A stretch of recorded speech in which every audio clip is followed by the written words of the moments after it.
Indian സമ്പദ് വ്യവസ്ഥ മനുഷ്യൻ്റെ അനന്തമായ ആവശ്യങ്ങൾ നിറവേറ്റാനുള്ള വിഭവങ്ങൾ പരിമിതമാണ്. പരിമിതമായ വിഭവങ്ങൾ ഉപയോഗിച്ച് ആവശ്യങ്ങൾ നിറവേറ്റുന്നതിനെക്കുറിച്ച് പ്രതിപാദിക്കുന്ന ശാസ്ത്രശാഖയാണ് സാമ്പത്തിക ശാസ്ത്രം. അപ്പോൾ ഉള്ള വിഭവങ്ങൾ ഉപയോഗിച്ച് ആവശ്യങ്ങളെല്ലാം നിറവേറ്റുന്നതിനെക്കുറിച്ച് പ്രതിപാദിക്കുന്ന ശാസ്ത്രശാഖയാണ് സാമ്പത്തിക ശാസ്ത്രം. സമ്പത്തിനെക്കുറിച്ചുള്ള പഠനമാണ് അഫ്നോളജി. സാമ്പത്തിക ശാസ്ത്രത്തിന് 2 വിഭാഗങ്ങളാണുള്ളത്: മാക്രോ എക്കണോമിക്സും മൈക്രോ എക്കണോമിക്സും. സ്ഥൂല സാമ്പത്തിക ശാസ്ത്രം, സൂക്ഷ്മ സാമ്പത്തിക ശാസ്ത്രം. പൊതു സിദ്ധാന്തം ദ ജനറൽ തിയറി എന്നറിയപ്പെടുന്നത് സ്ഥൂല സാമ്പത്തിക ശാസ്ത്രം, മാക്രോ എക്കണോമിക്സ്. പൊതു സിദ്ധാന്തത്തിൻ്റെ ഉപജ്ഞാതാവ് J.M. കെയ്ൻസ്. സൂക്ഷ്മ സാമ്പത്തിക ശാസ്ത്രത്തിൻ്റെ പ്രയോക്താക്കളാണ് മാർഷൽ, റിക്കാർഡോ, പിഗൗ എന്നിവർ. The general theory of employment interest and money എന്ന കൃതി രചിച്ചത് J.M. കെയ്ൻസ് ആണ്. വില സിദ്ധാന്തം എന്നറിയപ്പെടുന്നത് സൂക്ഷ്മ സാമ്പത്തിക ശാസ്ത്രം. ദ ജനറൽ തിയറി എന്ന് പറയുന്നത് സ്ഥൂല സാമ്പത്തിക ശാസ്ത്രം. ചോദന നിയമം ലോ ഓഫ്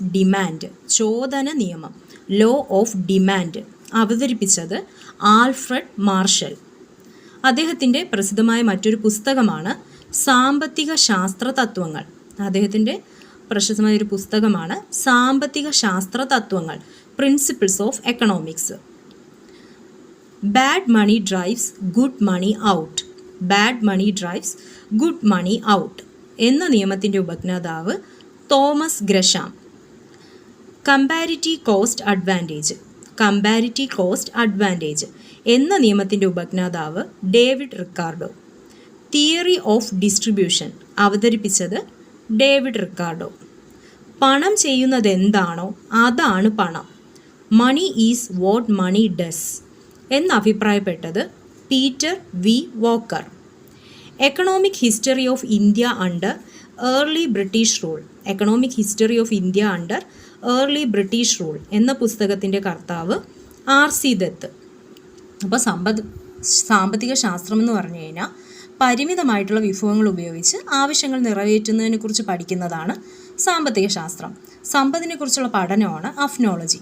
ഇത് 2ആയിട്ട് നമുക്ക് വിഭാഗമായിട്ട് തിരിച്ചിട്ടുണ്ട്: സ്ഥൂല സാമ്പത്തിക ശാസ്ത്രം മാക്രോ എക്കണോമിക്സും, അതുപോലെ തന്നെ സൂക്ഷ്മ സാമ്പത്തിക ശാസ്ത്രം മൈക്രോ എക്കണോമിക്സ്. മാക്രോ എക്കണോമിക്സ് എന്ന് പറയുന്നത് ജനറൽ തിയറിയാണ്.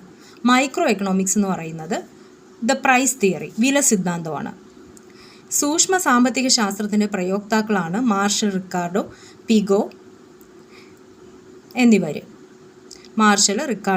എന്നിവർ. പിന്നെ the general theory of employment interest and money എന്ന കൃതി എഴുതിയത് J.M. കെയ്ൻസ് ആണ്. ചോദന നിയമം law of demand Alfred Marshall. Principles of economics എന്ന ബുക്കിൻ്റെ രചയിതാവ് Alfred Marshall. Bad money drives good money out നിയമത്തിൻ്റെ ഉപജ്ഞാതാവ് Thomas Gresham. Comparative cost advantage എന്ന നിയമത്തിൻ്റെ ഉപജ്ഞാതാവ് David Ricardo. Theory of distribution അവതരിപ്പിച്ചത് ഡേവിഡ് റിക്കാർഡോ. പണം ചെയ്യുന്നത് എന്താണോ അതാണ് പണം. Money is what money does അഭിപ്രായപ്പെട്ടത് Peter V Walker. Economic history of India under early British rule എന്ന പുസ്തകത്തിൻ്റെ കർത്താവ് R.C. ദത്ത്.